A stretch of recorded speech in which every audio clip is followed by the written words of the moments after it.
Hello, and welcome to Shelby Speaks, the concurrency of our classrooms. I'm Adam Watson, the Digital Learning Coordinator here at Shelby County Public Schools. The word concurrency in our vodcast title reflects the reality of many of our classrooms this school year.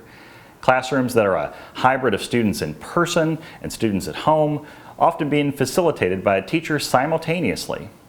But it is also an intentional nod to the idea of metaphorical currency in our instruction. In the spring of 2020, our educators were forced to pedagogically invest in new innovative strategies to effectively teach in an emergency distance learning environment. As spring became fall, we faced new challenges, and we are thankful for our spring 2020 investment in growing our learning. Our teachers are spending and trading the pedagogical capital built last school year in order to innovate and collaborate even further this school year. Part of that collaboration involved the creation of a district concurrent classroom Google Doc full of tips, resources, and videos where educators shared with each other how to navigate through our common challenges. It is selections from these videos that we are highlighting in our latest podcast series.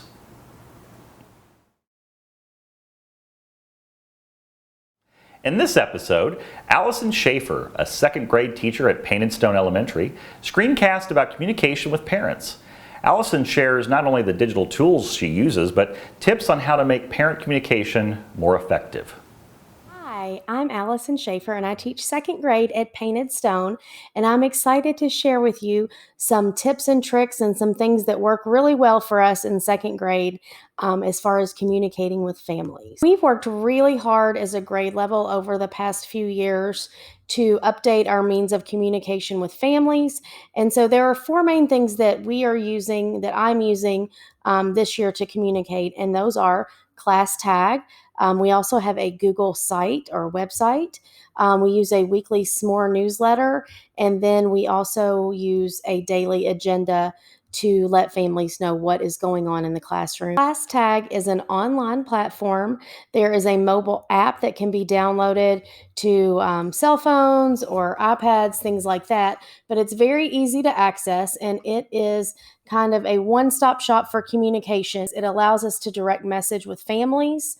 It also allows us to see read receipts on messages that have been sent. We get to see who's read it and who hasn't opened it. It gives a time and date stamp so that we know that our messages are being received. The really great thing that I love about Class Tag is there is no character limit. Allows us for individual, personalized communication with families.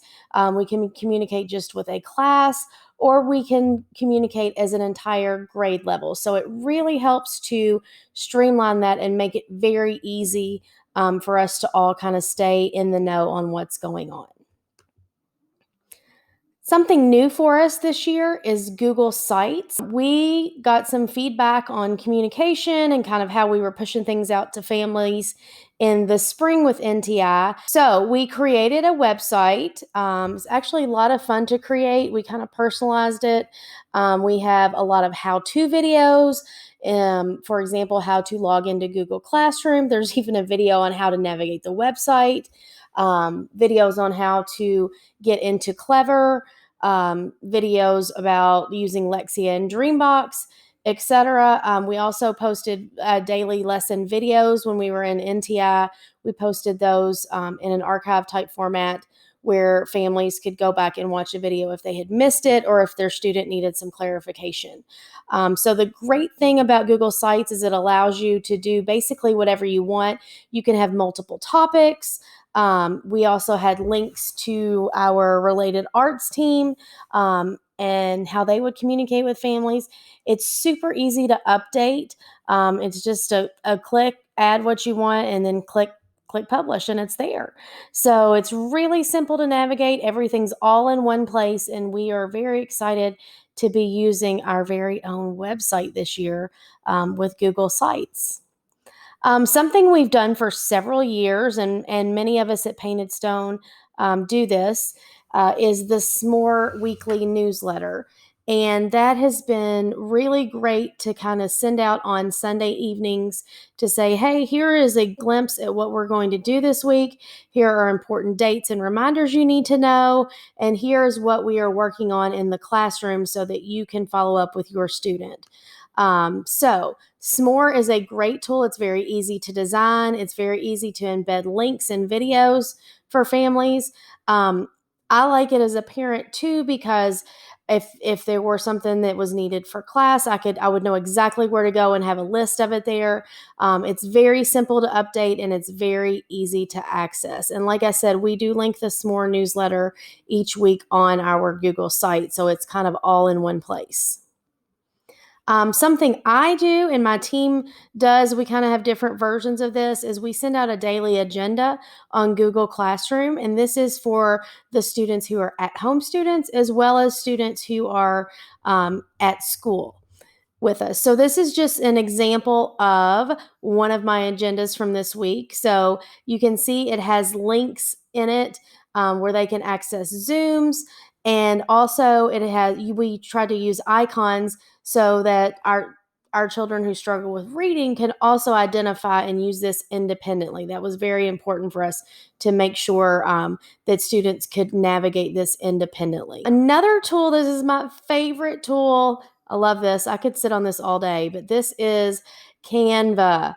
And I have to tell you, this is more of a parent myself tip, is I get very overwhelmed with papers and I get very overwhelmed with white papers with a lot of words on them. So those are the ones that seem to be lost. That is an easy way to send information out, but it is incredibly overwhelming for a parent, especially if you have more than one child, to follow along and know what's going on. So we have really started to dig into Canva the last couple years to make catchy graphic designs to get information out to our families. These are just some examples of some of the things that I have designed on Canva. They're also great for students because they offer that icon or graphic, or you can insert a photo. You can even do videos and things like that, but it allows them to have a graphic image to hang on to have a picture to match up with the words. So it is just a great tool. And like I said, it's lots of fun to use. You can use it for all sorts of things. So how often are messages sent to families? We try very hard to not bombard families with messages because we know it can be very overwhelming. But we do send the weekly S'more newsletter. We update the website as needed. We use class tags sparingly. We don't want to overwhelm with class tag messages, but we do use that as a primary mode of communication with families. They know they can message us or we will message them back and forth on that platform. And then the daily agenda obviously is sent each day, personalized with that day's information. How do we communicate with the at-home families who might have a question during the day? Because we are also with our in-school students. So it does present a challenge. One tool that we use, and I know some of my teammates are particularly good at this, is the Go Guardian chat. So if you have a Go Guardian session open, you can actually chat with families. They can send you a message that will pop up. You can send them a message. So it gives you that real-time communication and feedback right then. Zoom is also a great way that families can communicate with us, as well as class tag. They can send us a message. It comes through on my cell phone. It comes through on my email. So I'm getting it instantaneously right. Another